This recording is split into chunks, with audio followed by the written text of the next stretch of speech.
Music. A Guide to Some of the Lesser Ballets by Woody Allen.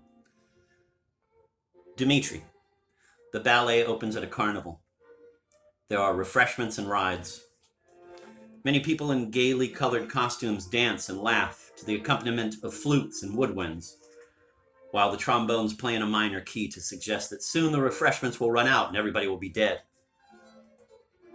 Wandering around the fairgrounds is a beautiful girl named Natasha, who is sad because her father has been sent to fight in Khartoum, and there is no war there. Following her is Leonid, a young student, who is too shy to speak to Natasha but places a mixed green salad on her doorstep every night. Natasha is moved by the gift and wishes she could meet the man who is sending it, particularly since she hates the house dressing and would prefer Roquefort. The two strangers accidentally meet when Leonid, trying to compose a love note to Natasha, falls out of the Ferris wheel. She helps him up and the two dance a pas de deux, after which Leonid tries to impress her by rolling his eyes until he has to be carried to the comfort station. Leonid offers profuse apologies and suggests that the two of them stroll to tent number 5 and watch a puppet show, an invitation that confirms to Natasha's mind the idea that she is dealing with an idiot. The puppet show, however, is enchanting, and a large, amusing puppet named Dimitri falls in love with Natasha. She realizes that although he is only sawdust, he has a soul. And when he suggests checking into a hotel as Mr. and Mrs. John Doe, she is excited. The two dance a pas de deux, despite the fact that she just danced a pas de deux and is perspiring like an ox. Natasha confesses her love for Dimitri and swears that the two of them will always be together, even though the man who works his strings will have to sleep on a cot in the parlor. Leonid, outraged at being thrown over for a puppet, shoots Dimitri, who doesn't die but appears on the roof of the merchant's bank, drinking haughtily from a bottle of Airwick. The action becomes confused, and there is much rejoicing when Natasha fractures her skull. The Sacrifice. A melodic prelude recounts man's relation to the earth and why he always seems to wind up buried in it. The curtain rises on a vast primitive wasteland, not unlike certain parts of New Jersey. Men and women sit in separate groups and then begin to dance, but they have no idea why and soon sit down again. Presently, a young male in the prime of life enters and dances a hymn to fire.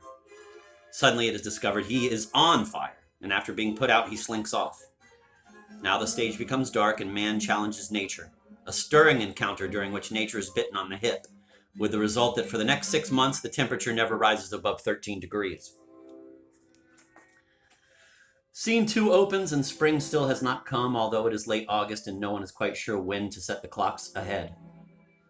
The elders of the tribe meet and decide to propitiate nature by sacrificing a young girl. A maiden is selected. She is given 3 hours to report to the outskirts of town, where she is told they are having a weenie roast. When the girl appears that night, she asks where all the Frankfurters are. She is ordered by the elders to dance herself to death. She pleads pathetically, telling them that she is not that good a dancer. The villagers insist, and as the music builds relentlessly, the girl spins in a frenzy, achieving sufficient centrifugal force to hurl her silver fillings across a football field. Everyone rejoices, but too soon, for not only does spring fail to come, but 2 of the elders get subpoenaed in a mail fraud charge. The Spell. The overture begins with the brass in a joyous mood, while underneath, the double basses seem to be warning us. Don't listen to the brass. What the hell does brass know? Presently, the curtain rises on Prince Sigmund's palace, magnificent in its splendor and rent-controlled. It is the prince's 21st birthday, but he grows despondent as he opens his gifts because most of them turn out to be pajamas. One by one, his old friends pay their respects, and he greets them with a handshake or a slap on the back, depending on which way they are facing. He reminisces with his oldest friend, Wolfschmidt, and they vow that if either of them grows bald, the other will wear a toupee. The ensemble dances in preparation for the hunt until Sigmund says, "What hunt?" No one is quite sure, but the revelry has gone too far, and when the check comes, there is much anger. Bored with life, Sigmund dances his way down to the shore of the lake, where he stares at his perfect reflection for 40 minutes, annoyed at not having brought his shaving equipment. Suddenly, he hears the flutter of wings and a group of wild swans flies across the moon. They take the first right and head back to the prince. Sigmund is astounded to see that their leader is part swan and part woman, unfortunately divided lengthwise. She enchants Sigmund, who is careful not to make any poultry jokes. The two dance a pas de deux that ends when Sigmund throws his back out. Yvette, the swan woman, tells Sigmund that she is under a spell cast by a magician named Von Epps, and that because of her appearance, it is nearly impossible to get a bank loan. In an especially difficult solo, she explains, in dance language, that the only way to lift Von Epps's curse is for her lover to go to secretarial school and learn shorthand. This is odious to Sigmund, but he swears he will. Suddenly, Von Epps appears in the form of yesterday's laundry and spirits Yvette away with him as the first act ends. As Act 2 begins, it is a week later, and the prince is about to be married to Justine, a woman he had completely forgotten about. Sigmund is torn by ambivalent feelings because he still loves the swan woman, but Justine is very beautiful too, and has no major drawbacks like feathers or a beak.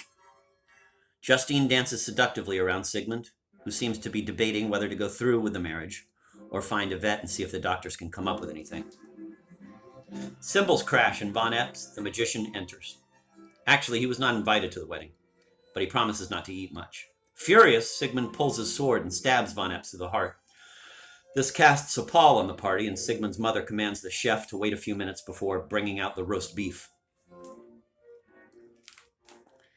Meanwhile, Wolf Schmidt, acting on Sigmund's behalf, has found the missing Yvette. Not a difficult task, he explains. Quote, because how many half-women, half-swans are there hanging around Hamburg? End of quote. Despite Justine's imploring, Sigmund rushes off to Yvette. Justine runs after him and kisses him as the orchestra strikes a minor chord, and we realize Sigmund has his leotards on inside out. Yvette weeps, explaining that the only way to lift the spell is for her to die. In one of the most moving and beautiful passages in any ballet, she runs headlong into a brick wall. Sigmund watches her body change from a dead swan to a dead woman and realizes how bittersweet life can be, particularly for fowl. Grief-stricken, he decides to join her, and after a delicate dance of mourning, he swallows a barbell.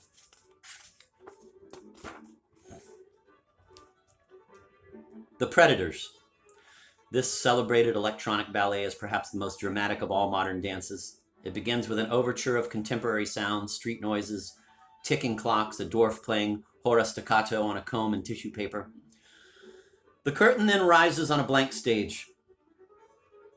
For several minutes, nothing happens. Eventually, the curtain falls, and there is an intermission. Act 2 begins with a hush as some young men dance on, pretending to be insects. The leader is a common housefly, while the others resemble a variety of garden pests.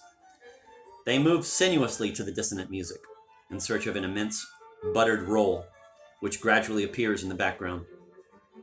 They are about to eat it when they are interrupted by a procession of women who carry a large can of Raid.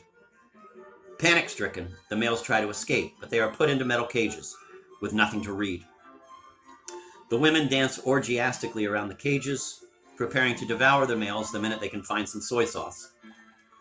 As the females prepare to dine, one young girl notices a forlorn male with drooping mustache and antenna. She is drawn to him, and the two dance slowly to French horns as he whispers in her ear, "Don't eat me." The two fall in love and make elaborate plans for a nuptial flight, but the female changes her mind and devours the male, preferring instead to move in with a roommate. A day in the life of a doe.